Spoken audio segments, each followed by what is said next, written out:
Indonesia Property Watch (IPW) memberikan penghargaan seumur hidup atau Lifetime Achievement Award kepada pendiri Lipo Group Mokhtar Yadi. Dalam acara Golden Property Award 2015, Mokhtar Yadi menekankan pentingnya kemajuan properti di tengah perlambatan ekonomi global.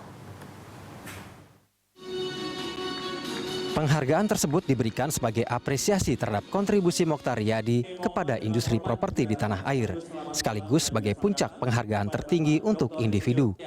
Selain Mokhtar Yadi, penghargaan seumur hidup juga diberikan kepada pendiri grup Agung Podomoro, Trihatma Haliman, dan Ciputra sebagai pendiri Ciputra Group. Penghargaan seumur hidup kepada para begawan properti tersebut tidak hanya didasarkan pada penilaian IPW, melainkan penilaian dari kalangan akademisi, pelaku usaha properti, dan bidang lainnya seperti perbankan. Dalam kesempatan itu, pendiri Lipo Group Mokhtar Yadi mengatakan, untuk mendorong pertumbuhan bisnis properti, pemerintah perlu mengupayakan insentif dan pengurangan pajak.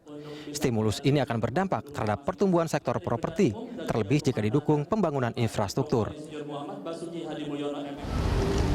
Saya kira pada saat ini mungkin pemerintah perlu memikirkan bagaimana mengurangi pajak, bagaimana memberikan insentif agar supaya perusahaan-perusahaan di Indonesia ini, khususnya di dalam properti industri ini, jangan sampai mengalami suatu kesulitan. Maka kita akan khawatir bahwa dunia ini akan menghadapi suatu currency war. Seperti kita ketahui bahwa currency war ini adalah sangat tidak menguntungkan bagi pembangunan atau pertumbuhan ekonomi dunia ini. Maka ini adalah satu faktor yang paling penting bagi rupiah sekarang ini. Ini adalah faktor yang pertama, bahwa rupiah bisa tidak dipertahankan pada harga tingkat 14.000 rupiah per dolar ini. Adalah sangat tergantung pada Tiongkok.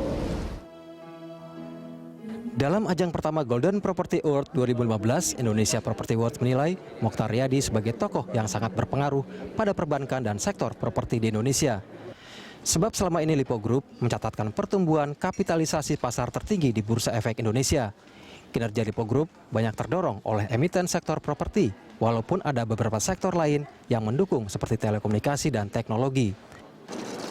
Prospek saham-saham Lipo juga terus tumbuh positif, kinerja Lipo Karawaci dan Lipo Cikarang sebagai penopang Lipo Group. Hal itu ditandai ekspansi bisnis dan pembangunan proyek properti di tanah air, termasuk proyek properti di kawasan Indonesia Timur. Rencananya gelaran Golden Property Award ini akan berlangsung setiap 2 tahun sekali. Dalam acara kali ini, IPW menetapkan 65 pemenang dalam 4 kategori, meski hanya ada 6 pemenang Golden Trophy. Andika Perdana, Budianto, Berita 1, Jakarta.